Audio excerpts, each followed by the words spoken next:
Yohanes 3 ayat 16. Karena Allah begitu mengasihi manusia di dunia ini, sehingga Ia memberikan anaknya yang tunggal, supaya setiap orang yang percaya kepadanya tidak binasa, melainkan mendapat hidup sejati dan kekal. Bersamamu Tuhan. Bapa, kami ada di tempat ini pagi hari ini, kami rindu mengerti rencana dan kehendak Tuhan dalam hidup kami. Kami tahu Engkau masih Tuhan yang berbicara sampai hari ini. Tuntun hidup kami, tuntun langkah-langkah kami Tuhan. Bawa kami masuk ke dalam rencana-Mu yang sempurna atas hidup kami. Karena kami tahu Tuhan, kesuksesan kami di dunia ini bukan ketika kami dapat semua yang kami inginkan, tapi ketika kami temukan apa yang Tuhan inginkan dalam hidup kami. Berkati umat-Mu hari ini, kami pastikan kami datang dengan sikap hati yang benar. Karena itu kalau ada amarah, kebencian, kepahitan, kekecewaan, ketakutan, kekhawatiran, bahkan dosa apapun, kenajisan, percabulan, kami buang di dalam nama Yesus. Kuduskan tanah hati kami Tuhan.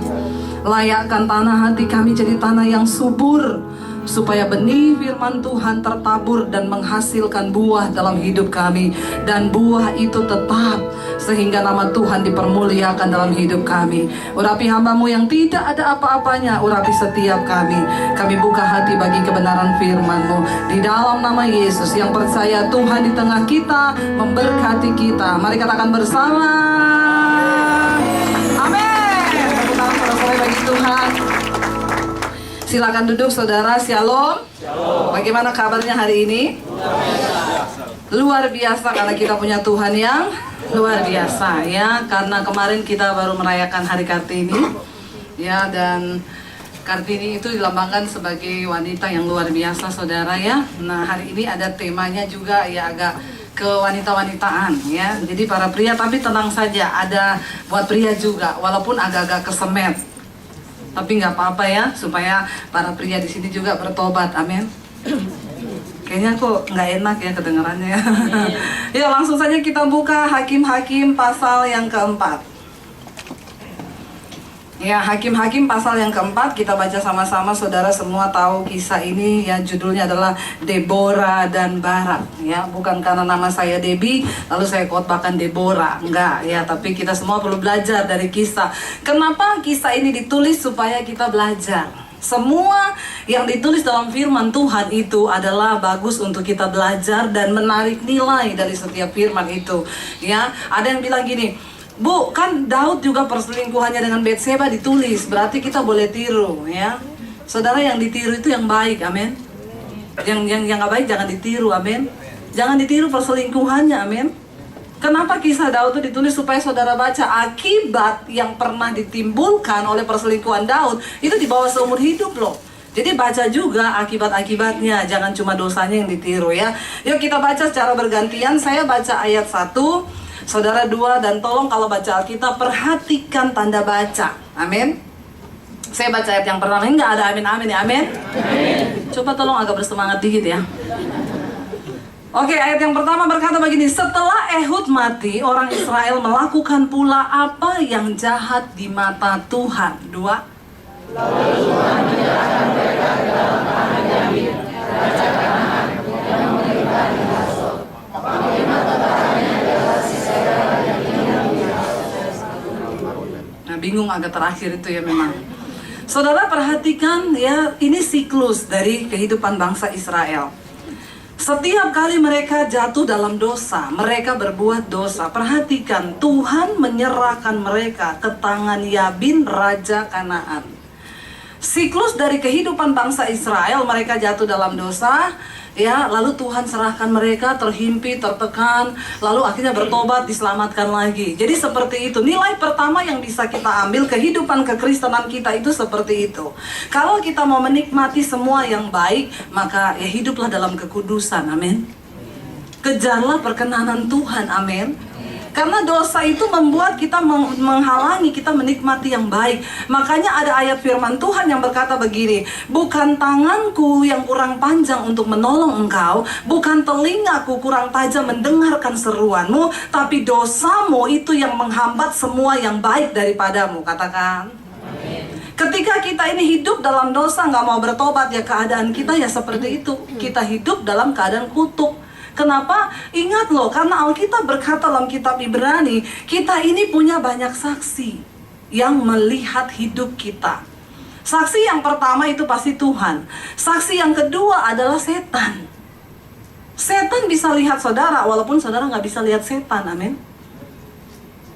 Ya, setan bisa lihat kita loh. Jadi kita tadi nyanyi di sini ya, ku yakin kau hadir di sini.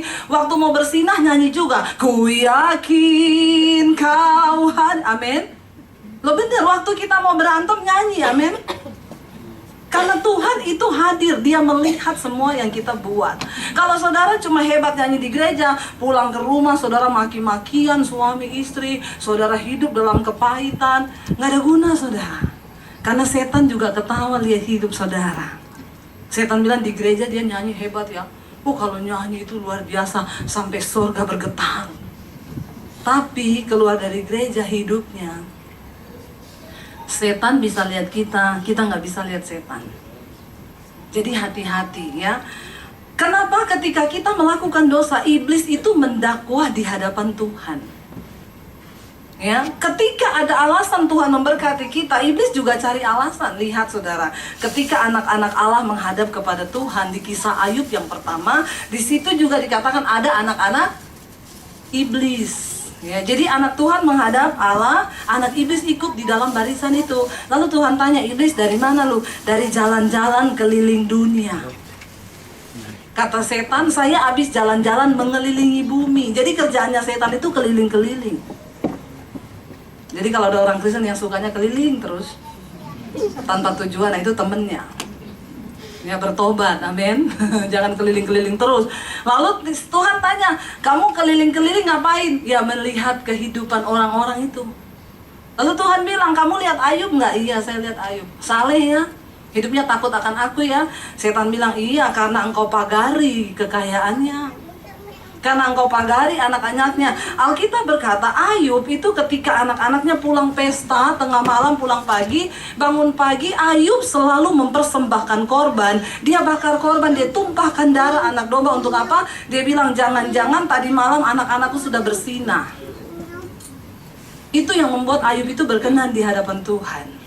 Ya, jadi saudara, iblis keliling. Ingat saudara ya, iblis itu kerjaannya keliling. Jadi hati-hati, jangan banyak-banyak bikin dosa. Setan tahu hidup kita. Ya, Tuhan melihat hidup kita. Ini siklus bangsa Israel ketika mereka akhirnya jatuh dalam dosa, Tuhan serahkan keadaan mereka terkutuk, ditekan di dalam kekerasan. Sehebat apapun kita pelayanan, sehebat apapun kita bergereja, sehebat apapun kita jadi pengerja, kalau kita hidup dalam dosa, kasihan deh lu. Hidupmu tidak akan mengalami hal yang baik. Amin saudara. Untuk apa kita datang beribadah setiap hari, dengar firman, pulang berubah. Nah orang Kristen sekarang itu, ya saudara ya, kita ini sebagai seorang wanita juga ya, nanti masih panjang nih, kita akan belajar sama-sama. Ada banyak hal yang iblis itu sering tipu kita sehingga kita jatuh dan jatuh. Lalu ayat yang kedua bilang Tuhan menyerahkan mereka ke dalam tangan Raja Kanaan. Lalu ayat yang ketiga saya akan bacakan buat saudara, nanti kita gantian. Terus ayat yang ketiga tolong tayangkan. Lalu orang Israel berseru kepada Tuhan. Waktu sudah ditekan sama Raja Kanaan, orang Israel berseru kepada Tuhan ya. Sebab Sisera mempunyai 900 kereta besi dan 20 tahun lamanya ia menindas orang Israel dengan keras. Ya, nggak enak hidup di bawah tekanan itu, nggak enak. Ya, ditindas. Kenapa? Dosa. Tuhan yang menyerahkan. Kalau Tuhan sudah menyerahkan hidup kita, saudara, itu bahaya.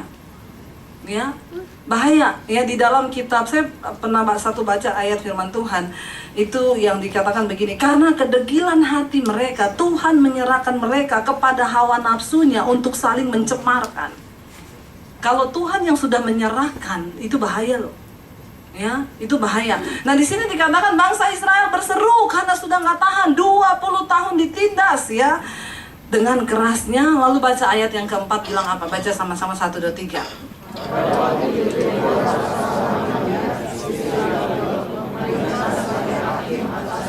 Jadi ceritanya setelah Yosua mati, ketika dia pimpin bangsa Israel bawa masuk ke dalam tanah Kanaan, Yosua mati, Tuhan mengangkat hakim-hakim ya. Deborah adalah hakim keempat, hakim wanita pertama dan satu-satunya di Israel. Tuhan bisa pakai wanita. Wanita-wanita bilang amin. Ya, ini hari Kartini.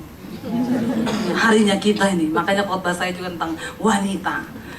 Tuhan mengangkat Deborah sebagai hakim wanita satu-satunya dan yang pertama di Israel hanya Deborah. Kenapa Tuhan angkat dia? Pasti selalu Tuhan punya alasan ketika mengangkat seseorang.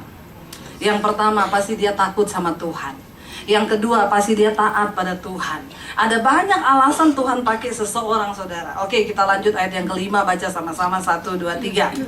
Dia biasa bisa duduk di bawah pohon korma Deborah di antara Rama dan Betel di pegunungan Efraim, dan orang Israel menghadap dia untuk berhakim kepadanya. Jadi tugasnya dia itu menyelesaikan segala persoalannya bangsa Israel, umat Tuhan. Kalau ada yang begini datang sama Deborah, Deborah ini ada masalah gini ya, kalau diadili harus diadili, kalau enggak dia kasih jalan keluar. Itu tugasnya Deborah sebagai hakim, memimpin bangsa itu mereka kembali ke jalannya Tuhan ya. Lalu ayat yang ke-6, baca sama-sama 1, 2, 3. Ia menyuruh memanggil Barak bin Abinoam dari Kades di daerah Naftali, lalu berkata kepadanya, bukankah Tuhan Allah Israel memerintah demikian? Majulah, bergeraklah menuju Gunung Tabor dengan membawa 10.000 Naftali dan Bani Sebulon bersama-sama dengan engkau. Deborah menangkap sebuah perintah Tuhan, menyuruh bergerak. Barak itu pada waktu itu kedudukannya adalah sebagai jenderal ya, angkatan bersenjatanya Israel. Ini ketua TNI, kepala TNI, saudara. Dia yang menjadi panglima, jenderal di atas semua pasukan tentara bangsa Israel. Kenapa Deborah panggil Barak? Karena memang itu bagiannya. Deborah menyampaikan sebuah pesan Tuhan, maju berperang ya. Bawa pasukanmu ya, karena Tuhan berkata bahwa Tuhan akan memberikan kemenangan dan akan menyerahkan Sisera ke dalam tanganmu. Kita lihat ayat yang ke-8 bilang apa? Jawab Barak kepada Deborah, jika engkau turut maju, aku pun maju. Tapi jika engkau tidak turut maju, aku pun tidak. Aduh, ini sebenarnya ini panglima TNI loh. Tapi jawabannya begini nih, coba saudara. Ya, letoy enggak? Saudara bisa bayangkan ketika waktu itu berarti yang memutuskan kemenangan itu Barak apa Deborah? Dia udah bilang, kalau kamu maju, aku maju. Tapi kalau kamu nggak maju, aku juga nggak maju. Ini bagus diapain nih Panglima TNI begini? Dia balikin ke Deborah, padahal kan Deborah itu seorang wanita yang harusnya memimpin pertempuran. Ya kepala TNI-nya lah yang berangkat. Harusnya dia bilang, oke, saya maju, dukung doa ya, puasa. Benar nggak? Tapi dia menaruh, saudara, bayangkan, sebuah keputusan penting ada di tangan Deborah. Kalau kamu maju, aku maju. Kalau enggak, ya enggak juga. Jadi kemenangan dan kebebasan bangsa Israel ada di tangan siapa? Deborah. Ya, saya nggak tahu apa yang membuat mungkin Barak ini memang orangnya kurang beriman. Memang dari dulu laki-laki dan perempuan itu kurang beriman laki-laki. Ya, saudara jangan menatap saya dengan wajah begitu ya. Saudara akui atau tidak, bilang saja amin nggak bapak-bapak? Ya, ya nggak usah ngambek. Ya, memang benar dari dulu. Ya, itu yang namanya beriman itu laki-laki itu susah suruh beriman. Kenapa? Karena laki-laki itu selalu pakai logika. Ada banyak pertimbangan di hatinya Barak. Gila, Sisera itu punya kekuatan kereta kuda 900. Wow, banyak nggak? Dia punya pahlawan itu berapa puluh ribu. Lah aku disuruh maju. Astagfirullah, subhanallah. Lihat kereta berkudanya aja 900 biji banyaknya. Aduh, makanya bapak-bapak, ada saatnya beriman itu nggak pakai logika. Nggak ada amin kan? Amin Bapak-bapak. Ya, belajar mempercayai Tuhan, sering kali kita harus menanggalkan logika kita loh. Ya, makanya kenapa Petrus mau berjalan di atas air ketika Yesus berkata, Petrus jalan. Dia tahu secara logika sebenarnya itu menentang gaya gravitasi bumi. Orang berjalan di atas air pasti tenggelam. Tapi ketika Yesus yang menyuruh, tanpa berpikir panjang, Petrus keluar dari perahu berjalan. Ketika ada angin, tiba-tiba logikanya muncul. Langsung Petrus berpikir, nih gila, ini aku di atas air. Loh, secara hukum gravitasi bumi gak boleh loh, ini aku nih mesti tenggelam. Begitu dia takut, Alkitab berkata, maka tenggelamlah Petrus. Ya, akhirnya Tuhan bilang, hai kamu yang kurang percaya. Seringkali untuk mempercayai Tuhan kita nggak butuh logika. Amin Bapak-bapak. Tapi Bapak-bapak itu seringkali dalam keputusan bisnis, dalam melakukan segala sesuatu selalu cuma pakai ini. Tuhan mau engkau mengandalkan Tuhan. Kenapa? Karena kemenangan itu bagian Tuhan. Kita boleh melakukan segala perkara dengan kekuatan, kita berusaha mencoba, tapi pada akhirnya keputusan itu datang dari Tuhan. Amin. Makanya Alkitab berkata, ya orang boleh menimbang-nimbang dalam hati, orang boleh punya banyak perhitungan, tetapi jawaban itu selalu hanya datang dari Tuhan. Bapak-bapak jangan terlalu sering pakai logika. Makanya saudara ya, saya selalu ingat-ingatin ya, survei membuktikan yang lebih banyak kena stroke itu laki-laki daripada perempuan. Ya, kenapa? Karena memang secara ilmu ukuran otak laki-laki lebih kecil daripada ukuran otak perempuan. Tapi udah ukurannya kecil, memorinya penuh. Semua dipikir. Waktu nggak sanggup, jebol. Beda sama perempuan, otaknya lebih gede tapi nggak ada isinya. Karena jarang dipakai. Ya, ibu-ibu itu jarang mikir. Bapak-bapak itu saudara anaknya masih mau kuliah 3 tahun, 10 tahun udah dipikir loh dari sekarang. Bener, dia udah mikir nanti uangnya dari mana, nanti gimana.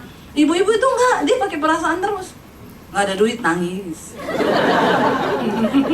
Habis nangis udah selesai. Ada masalah, hatinya tertekan, curhat sama temennya.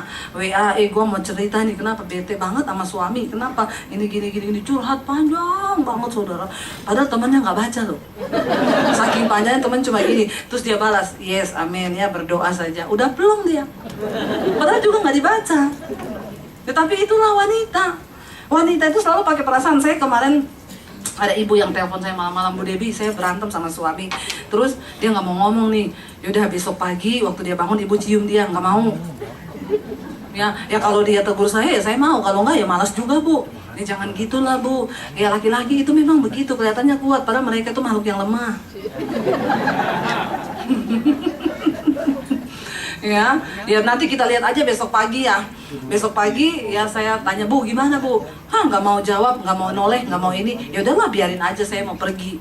Ya nggak lama suaminya WA saya, Bu, dua-dua curhat sama saya sudah. Iya saya bilang, itu loh, iya Pak nggak usah marah-marah Pak, ingat kesehatan Pak. Udah marah sebentar aja, ibu diajak ngomong, istri saya itu ya Bu, saya itu sampai bingung ya sama perempuan, dia lupa saya ini juga perempuan. Saya bilang, Pak ingat, wanita itu perasaannya lembut Pak. Ya, perasaannya wanita itu halus. Nah itu yang saya bingung Bu Debi. Wanita itu katanya perasaannya halus, tapi nggak semau disebut makhluk halus. Ya nggak mau lah Pak, setan dong. Ya, dibilang makhluk halus marah dia Bu. Padahal perasaannya halus, cuma gini tersinggung lalu marah. Saya bilang Pak ya ini aja Pak yang ngalah. Jadi saya tuh bingung saudara. Ya. Sampai ibunya bilang, saya tuh jengkel ya Bu. Ibu tahu nggak, semalam kita berantem, saya nangis termehek-mehek Bu di atas kasur, dia nguruk. Memang disitulah bedanya laki-laki dan perempuan. Kenapa? Anda nangis kan baper ibu-ibu ya, baper nangis. Suamiku nggak ngerti, berharap suaminya bujukin dia belai rambutnya, udah ya saya. Yang nggak diperhatikan tambah baru sambil ngintip suaminya. Halo ibu-ibu. Ya, lalu suaminya begini, ini nangis terus kapan berhentinya ya? gue besok mau kerja nih, bisa telat berangkat nih kalau nggak tidur. Tidur dia, ngorok. Nah istrinya baper, makin ngambek. Nggak pernah ketemu-ketemu. Dia bilang, ibu suami saya itu nggak ngerti perasaan saya bu, apalagi isi hati saya. Ya nggak bisa, orang suamimu tuh bukan dukun. Suruh ngerti isi hati, ya nggak mungkin. Coba kalau ada orang konseling, Bu Debbie saya mau konseling, iya tentang apa? Ibu baca isi hati saya. Pulang kau ya, emang kau pikir saya dukun? Nggak bisa ibu-ibu, mengharap suami mengerti isi hati dan perasaan kita. Capek deh. Ya jangan menuntut begitu ya, makanya ibu-ibu jangan baper. Jadi seperti Deborah. Madam. Ya, jangan baper. Kita baper capek sendiri. Karena suamimu nggak bakalan mikir perasaanmu, dia selalu pakai lo. Saya nggak tahu alasan apa sampai Barak akhirnya ragu untuk maju. Padahal Deborah bilang Tuhan berjanji akan memberikan kemenangan kepada kita. Dia akan menyerahkan Sisera ke dalam tanganmu. Tapi karena ada begitu banyak pertimbangan, mungkin sudah 20 tahun dikuasai oleh Sisera. Itu yang membuat akhirnya banyak laki-laki itu seringkali nggak mau mencoba sesuatu yang baru. Karena sudah terlalu lama menikmati yang begitu-begitu itu. Bapak-bapak, libatkan istrimu ya di dalam segala hal. Mau mutusin bisnis, ajak istri rangkulan. Ayo kita doa sama-sama. Amin. Ada ibu-ibu tuh yang bilang sama saya, Bu Debbie, suami saya itu nggak mau diajak doa bu. Apalagi suruh kita gandengan tangan kalau malam mau tidur, dia nggak mau. Saya bilang sama suamimu, truk aja gandengan. Masa suami istri nggak mau gandengan? Gandeng itu tanda kita ini sehati, amin. Amin. Ya, lalu saudara karena Barak takut, nggak tahu ada keraguan apa, dia bilang sama Deborah, kalau kamu ikut, aku ikut. Kalau kamu nggak maju, aku nggak maju. Ini bahaya banget, saudara. Wanita itu sejak awal diciptakan menjadi seorang penolong. Jadi tolong pria jangan bilang no woman no cry. Tolong cabut kata-kata itu, amin. Karena kalau nggak ada woman, kamu nangis. Justru malah ada cry di sana kalau nggak ada woman. Tuhan itu tidak pernah salah. Ketika dia ciptakan Adam, dia lihat Adam. Saudara bisa bayangkan kalau nggak ada Hawa, Adam itu ngomong sama monyet. Jalan-jalan di Taman Eden, bingung. Monyet temennya, bener.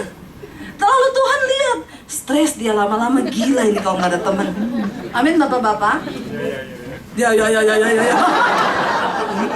Ya, ibu nanti pulang bapak ditraktir loh.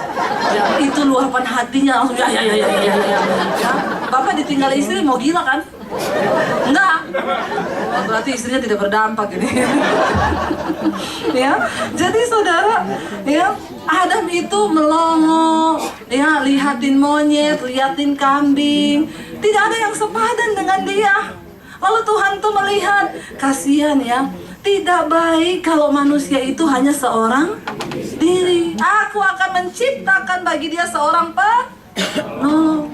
Jadi wanita kita ini diciptakan sebagai di mana-mana yang namanya penolong itu lebih kuat daripada yang Maaf ya bapak-bapak. Pria itu hanya kelihatannya saja kuat, padahal lemah. Ya benar, Alkitab itu udah bilang kita ini diciptakan sebagai penolong. Ketika kita diciptakan sebagai seorang penolong, itu artinya Tuhan berikan kita kuasa sebagai seorang wanita untuk bisa mempengaruhi pria. Makanya ada statement yang berkata, di balik seorang pria sukses pasti ada wanita hebat di belakangnya. Di balik pria gagal banyak wanita yang tidak hebat. Yang amin cuma satu loh. Yang lain pada nggak mau ngaku. Jadi kita ini diciptakan sebagai seorang penolong. Nah bapak-bapak jangan bilang gini, tapi kan bu kita ini kan gara-gara Hawa itu kita jatuh dalam dosa. Pertama kali ketika Tuhan menciptakan Hawa, Adam lagi tidur, diambil tulang rusuknya, Tuhan bentuk, lalu dikasih daging, lalu jadilah seorang wanita. Ketika Adam bangun dari tidur, dia lihat Hawa di sampingnya, kagum atas ciptaan Tuhan, seorang penolong yang diberikan. Adam bilang gini, inilah daging dari dagingku, tulang dari tulangku. Luar biasa ya. Pada akhirnya setan tahu, setan membujuk Hawa untuk makan buah terlarang itu. Bapak-bapak, jangan langsung salahkan wanita. Kenapa setan membujuk Hawa? Karena dia tahu Hawa diciptakan sebagai penolong bagi Adam. Wanita penolong itu selalu ingat suami dan anak. Amin.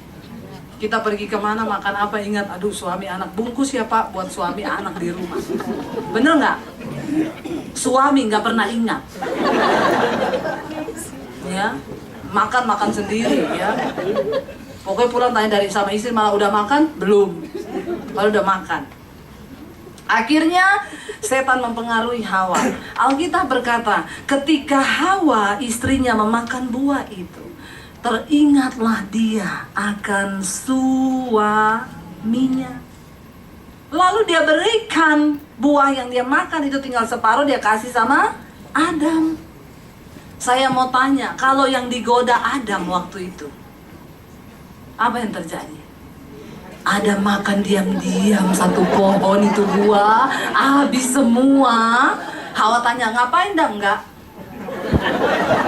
Kayaknya kamu habis makan apa enggak? Makanya setan itu tahu yang dia goda itu Hawa, supaya Hawa menggoda Adam. Bukan menggoda sebenarnya, naluri penolongnya itu. Dia makan buah itu enak banget, suamiku ini mesti nyicipin ini karena ini enak banget. Beda kalau Adam, saking enaknya dihabisin supaya Hawa mana ya, mudah-mudahan Hawa nggak lihat, dia makan habis. Maka gagallah setan, yang jatuh cuma Adam. Tapi setan tahu kebenaran ini, dia goda Hawa. Jadi bapak-bapak jangan salahin Hawa lagi sekarang ya. Saya sudah klarifikasi hari ini. Dan ini pakai ada kebenaran firman Tuhannya ya. Saya tidak berbicara atas niat saya sendiri loh. Ini Tuhan bukakan sama saya. Sudah cukup Anda menyalahkan wanita. Enggak ya. Jadi saudara udah ngerti sampai di sini, wanita itu penolong. Makanya saya berdoa juga di sini para wanita, engkau punya kuasa untuk mempengaruhi suami. Tapi tergantung engkau pengaruhi ke hal yang buruk atau hal yang baik. Ya. Jangan ikutin setan, karena hari-hari ini saya melihat banyak orang Kristen akhirnya jatuh ke dalam dosa. Dia pengaruhi suaminya, jauh dari ibunya, jauh dari kakaknya. Akhirnya musuhan, begitu nikah jadi permusuhan keluarga. Ibu sama anak terpisah. Ada saya dengar orang bilang, itu Bu, sejak anak saya nikah sama perempuan itu Bu, dia nggak pernah hormat sama saya. Ada loh mantu-mantu yang begini nih. Ibu-ibu ngerti ya, kenapa mertua itu kadang suka ngurusi? Karena anak itu dia besarin puluhan tahun. Terus engkau ketemu waktu dia sudah jadi sarjana, dia sudah punya kerjaan, yang sekolahin dia itu ibu bapaknya, amin.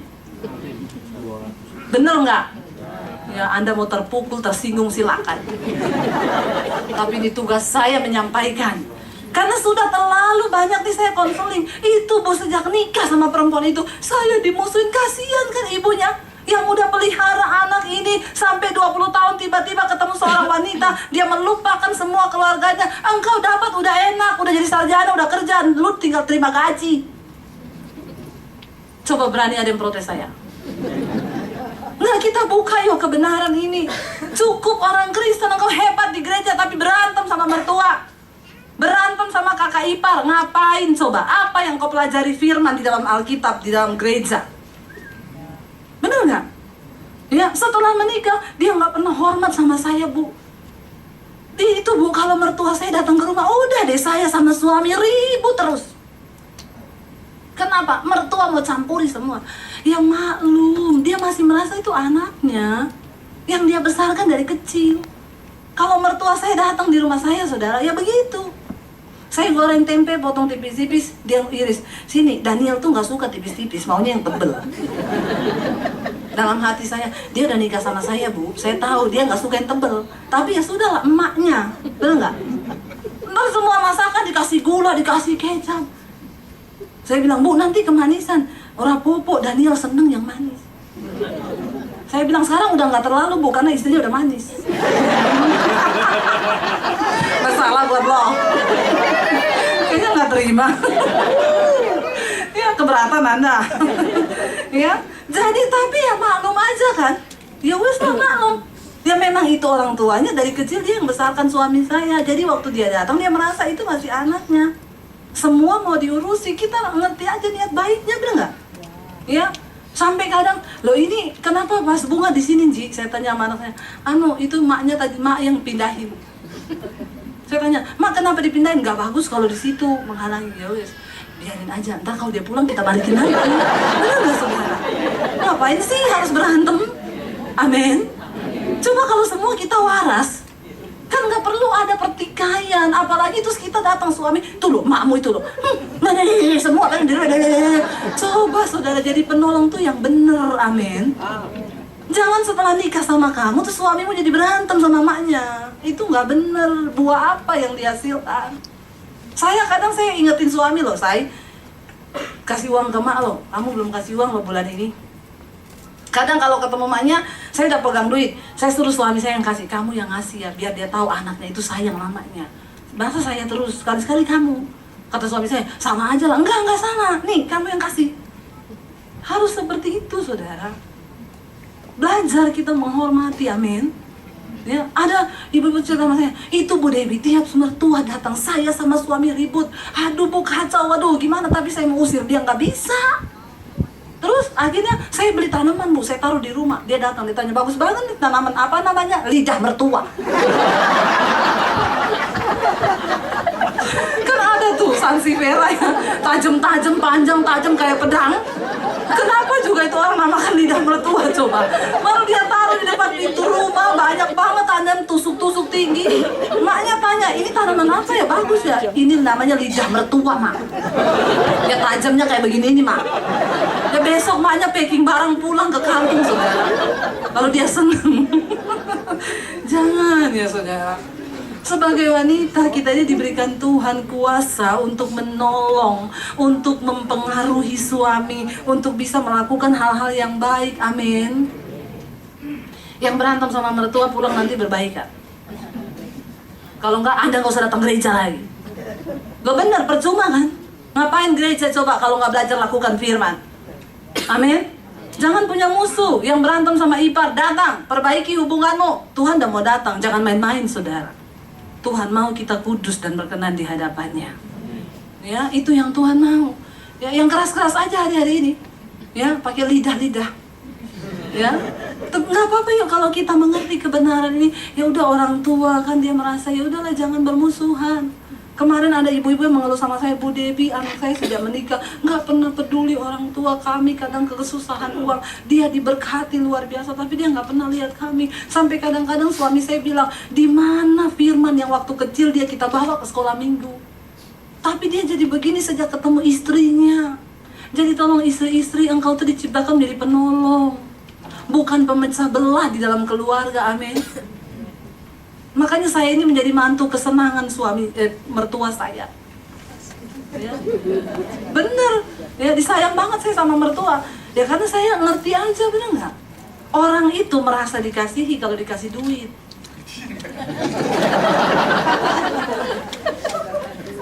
Jangan ketawa, ngaku, bener nggak?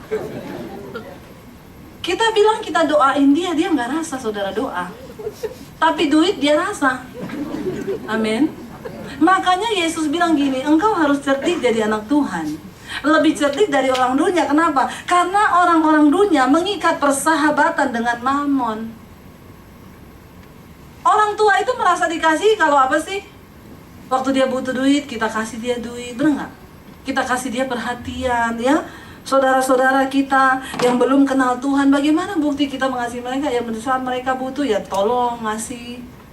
Cuma itu, kalau memang kita berlebih, kenapa tidak? Amin apa amin? Ya, orang Kristen tuh gitu, kita saudara dalam Tuhan. Kalau duit, tunggu dulu. Nah ini saudara ya, kita berdoa supaya Tuhan kasih kita hikmat. Akhirnya saudara, Barak itu nggak mau. Kalau kamu maju, aku maju. Ya, tapi Deborah adalah wanita yang luar biasa di dalam iman dan ketaatannya kepada Tuhan. Ayat yang berikutnya, dia bilang apa saudara?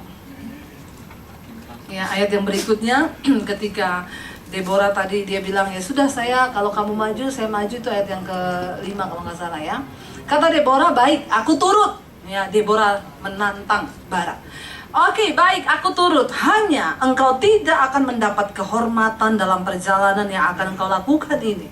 Kenapa? Sebab Tuhan akan menyerahkan Sisera ke dalam tangan seorang perempuan. Lalu Deborah bangun, berdiri dan pergi bersama-sama dengan Barak ke Kedes.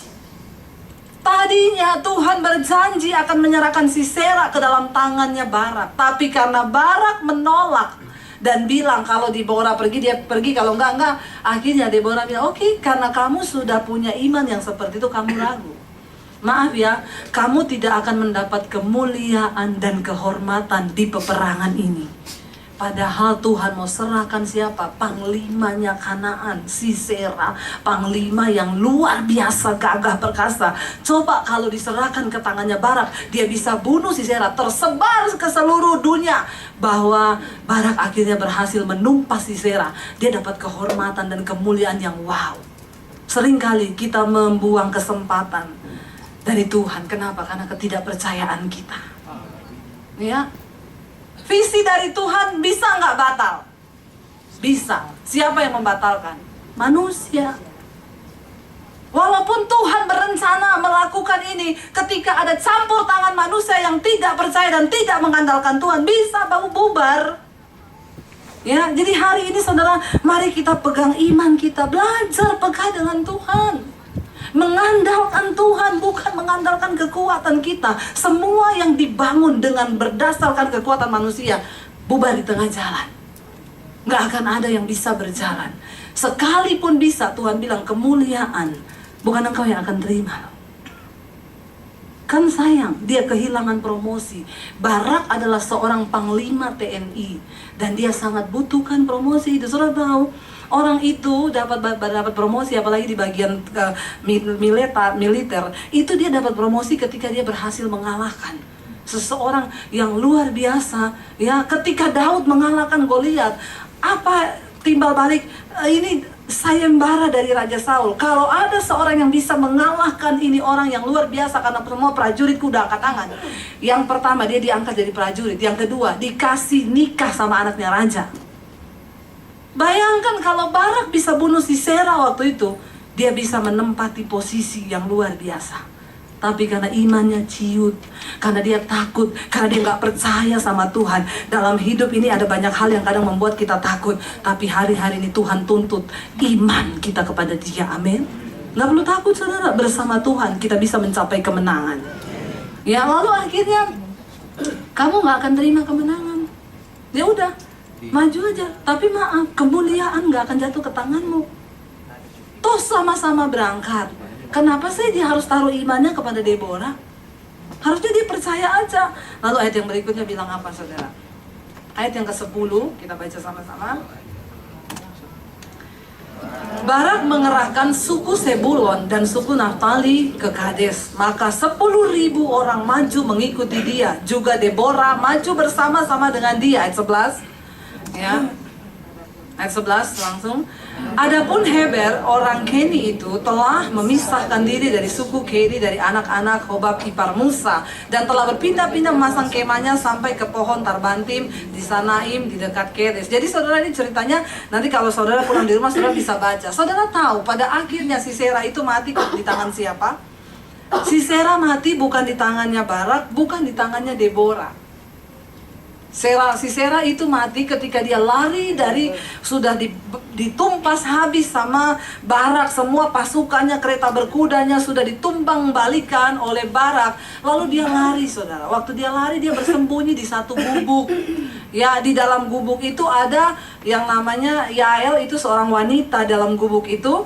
Dia masuk minta air minum. Kasih saya minum, saya dalam keadaan ketakutan dan kelelahan. Boleh nggak saya numpang minum di gubukmu? Dikasih minum, lalu dia bilang, ada selimut nggak? Saya mau tutup diri saya lagi ketakutan, sembunyi. Kamu tolong berdiri depan pintu. Kalau ada orang datang ke sini, bilang nggak ada siapa-siapa ya. Lalu wanita ini pergi keluar, dia bilang, iya. Dia pergi keluar, dia ambil palu-palu saudara. Dia masuk, dia dapati Sisera lagi tidur nyenyak. dipukul di kepala, pak, Sisera mati.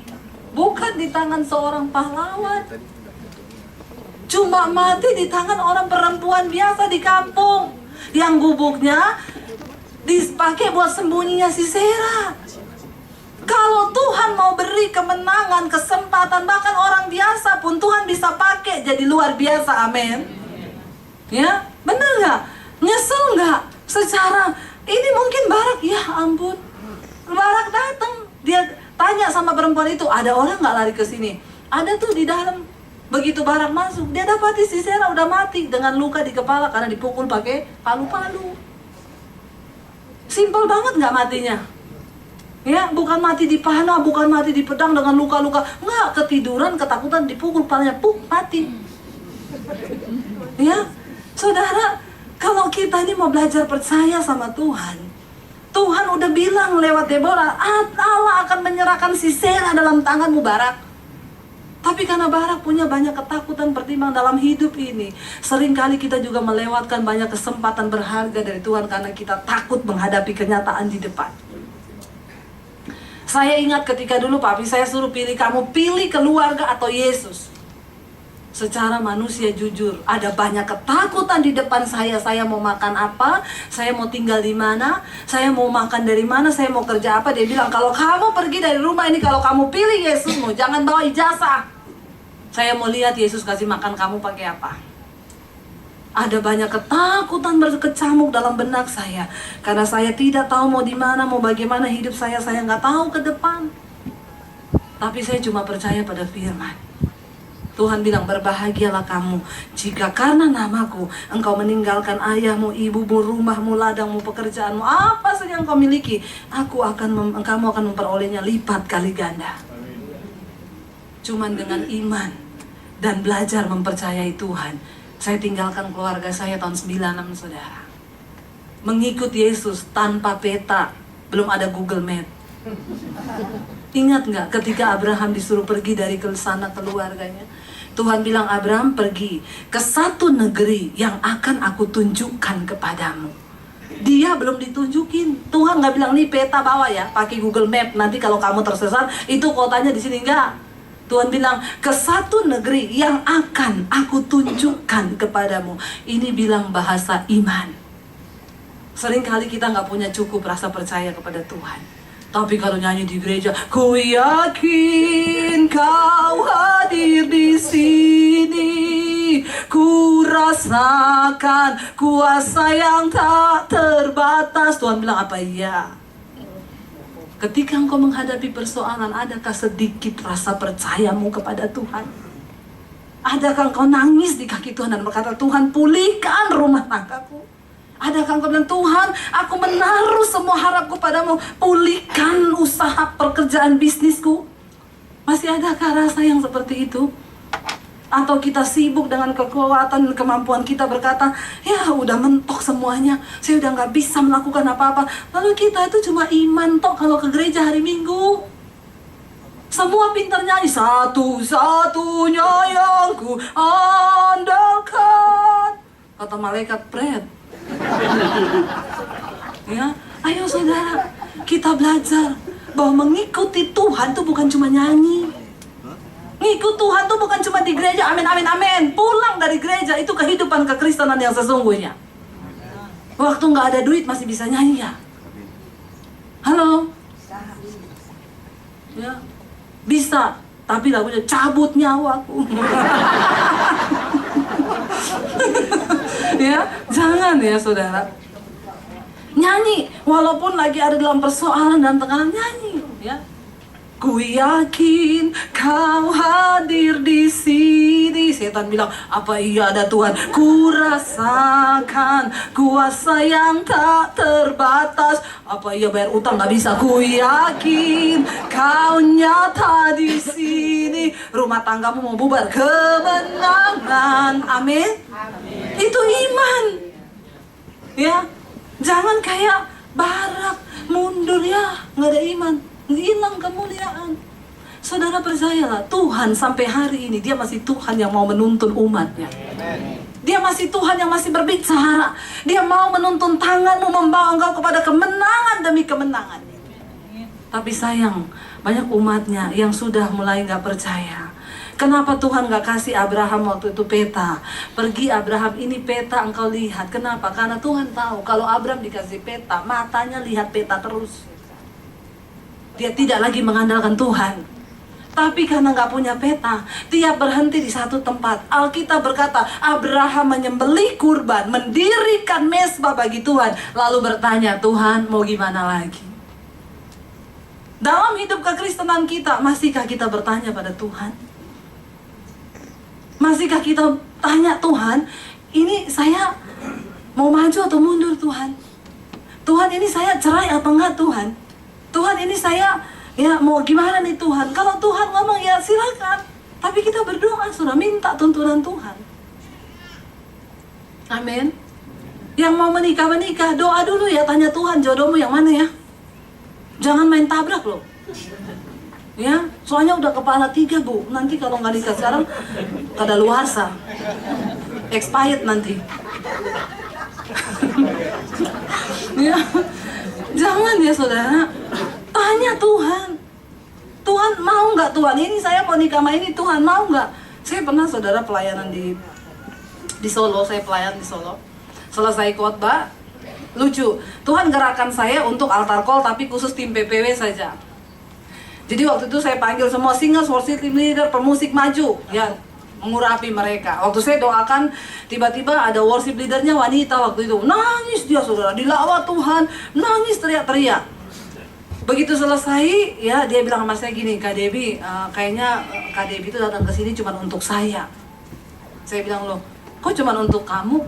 Iya Kak, kenapa bulan depan tuh saya sudah memutuskan akan menikah dengan seorang pria.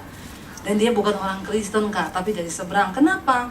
Ya Kakak tahu sendiri kan di Jawa ini Kak, mulai kepala 2 kalau udah belum dapat pacar, orang tua udah mulai galau.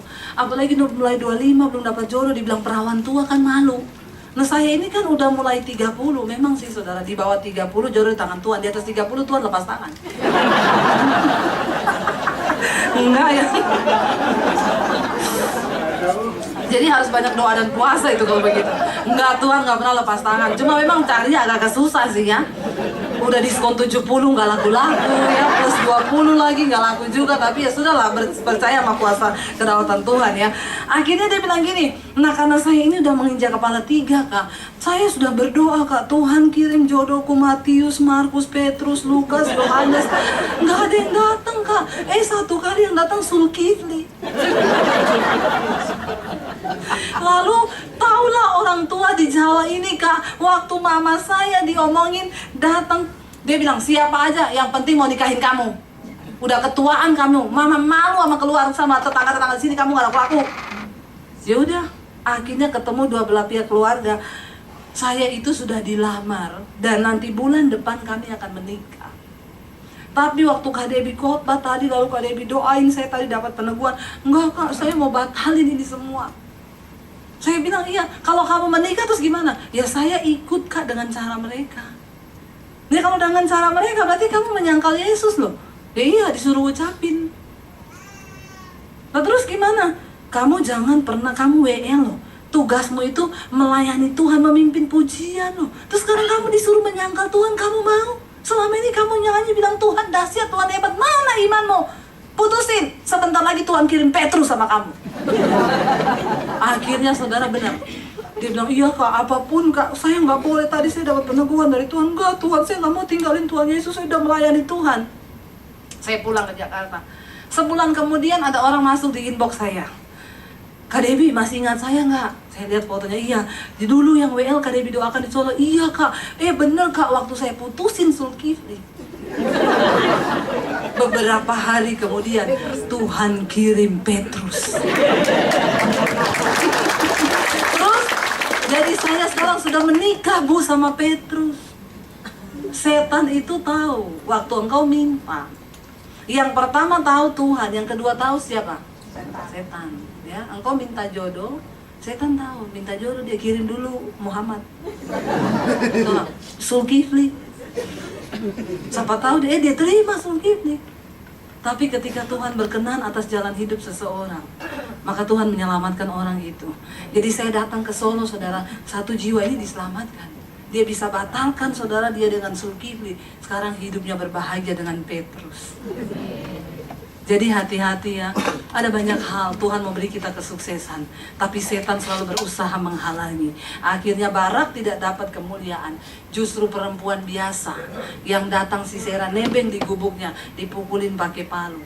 Sisera mati di tangan perempuan ini. Bukan dengan pedang, bukan dengan panah, dengan palu-palu. Ya, simpel nggak cara Tuhan? Yang bikin rumit itu kita. Amin. Bilang kanan kirimu, tobat. Saya undang para imam musik maju ke depan. Ya bilang tobat, jangan bikin rumit jalannya Tuhan. Ya, kita ini bekerja bersama Tuhan, Dia bisa melancarkan semuanya, tapi kadang yang bikin ribet nih kita. Kenapa? Karena ketidakpercayaan. Tapi hari ini kita mau bilang, yes Tuhan, kami yakin Engkau ada di sini. Bangkit berdiri bersama, angkat imanmu, bilang Tuhan, ajar kami Bapa, ajar kami belajar percaya. Ya, ajar kami Tuhan untuk terus percaya kepadamu Bapa. Aku mau belajar percaya kepada Tuhan. Apapun keadaanmu hari ini saudara, mungkin engkau ada di ambang ketidakpercayaan. Bilang, Yesus, aku tahu Engkau sanggup bekerja.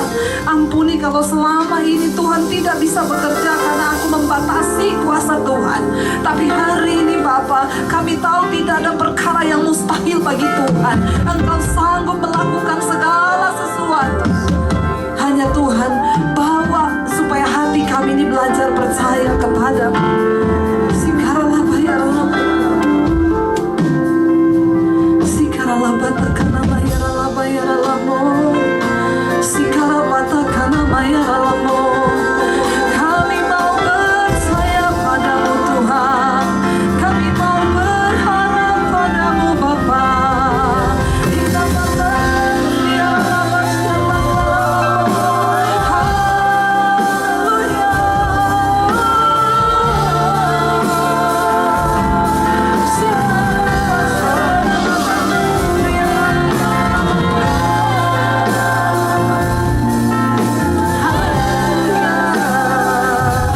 Kami tahu Bapak, tidak ada persoalan yang Tuhan tidak sanggup selesaikan.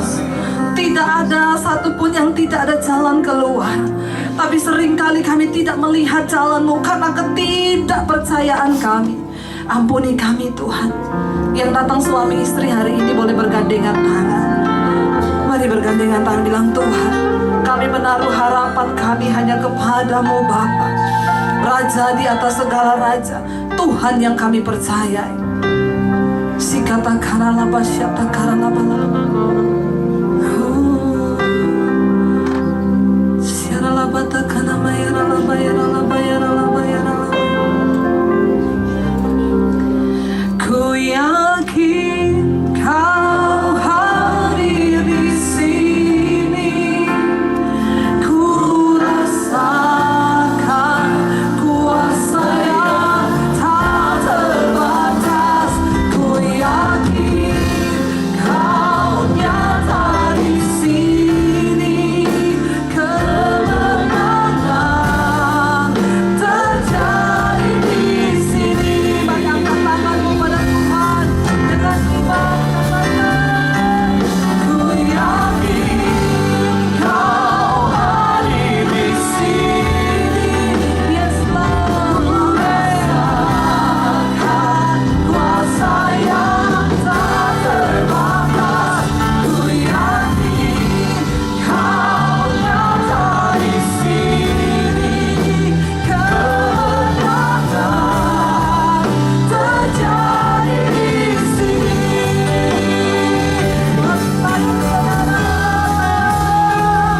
Ku yakin Kau hadir di sini.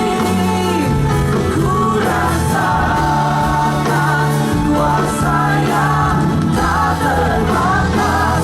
Ku yakin Kau nyata di sini. Kemenangan terjadi di sini.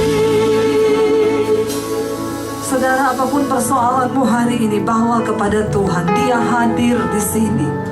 Dia ada di tempat ini. Bilang, Bapak, kami mengharapkan pemulihan dalam rumah tangga kami. Kami mengharapkan pemulihan buat anak-anak kami supaya mereka hidup dalam kekudusan dan kebenaran. Bahkan ada di antara saudara yang mungkin mengharapkan pemulihan dalam usaha pekerjaan. Jangan takut. Dia masih Tuhan yang bekerja sampai hari ini. Dia Tuhan yang tidak pernah meninggalkan perbuatan tangannya yang ajaib. Hanya saja Dia mau melihat ada sedikit imankah di hatimu. Hari ini bilang, Tuhan ampuni kalau kami seringkali hanya jadi Kristen di gereja, tapi kami kurang mengandalkan Tuhan dalam segala keadaan. Tapi hari ini kami tahu Engkau sanggup memberikan kemenangan. Bahkan dengan perkara yang begitu sederhana, Engkau menyatakan kemuliaan-Mu Bapa. Hari ini kami tahu yang sakit disembuhkan Tuhan, yang berbeban berat Engkau berikan kelegaan. Bahkan yang sedang putus asa Engkau angkat kembali Tuhan. Kami akan melihat campur tangan Tuhan dalam hidup kami. Kami percaya kami akan jadi pemenang, bahkan lebih daripada pemenang, karena Tuhan ada bersama dengan kami. Ini iman kami Bapa, ini iman kami. Ku yakin Kau hadir di sini. Tuhan ingin memberikan kita kesuksesan, tetapi setan menghalangi. Tobatlah, jangan bikin rumit jalannya Tuhan. Tuhan bisa lancarkan semuanya, hanya manusia yang bikin ribet karena tidak kepercayaan kita kepada Tuhan. Yes, Tuhan ajar kami untuk belajar percaya hanya kepadamu. Roma 10 ayat 17. Jadi, iman timbul dari pendengaran, dan pendengaran oleh firman Kristus.